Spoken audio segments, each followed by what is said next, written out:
78వ కీర్తన 3వ వచనంలో ఆసాపు చక్కని మాట రాస్తూ ఉన్నాడు. ప్రియమైన దేవుని పిల్లలారా, మా పితరులు మాకు తెలియచేసిన సంగతులను, యెహోవా యొక్క స్తోత్రార్హ క్రియలను, ఆయన చేసిన ఆశ్చర్య కార్యములను దాచకుండా మా పిల్లలకు వాటిని బోధిస్తాము.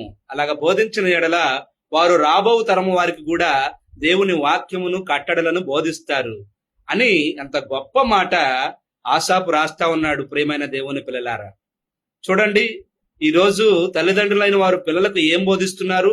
ఈ లోకములో ఉన్న జ్ఞానమును, లోకములో ఉన్నటువంటి వాటిని వారికి బోధిస్తున్నారండి. వారు పెద్దవారే తిరుగుబాటు చేస్తున్నారు, వారి జీవితం శాపగ్రస్తం అయిపోతుంది. నీ పిల్లలకు చిన్ననాటి నుండే దేవుని వాక్యమును బోధించాలి. అబ్రహాము, ఇస్సాకు, యాకోబులు ఆ భక్తుల జీవితంలో దేవుడు ఎన్ని కార్యాలు చేశాడో వాటిని బోధించాలి. అప్పుడు వాడు బ్రతుకుతాడు, అనేకులకు ఆశీర్వాదకరంగా జీవిస్తాడు.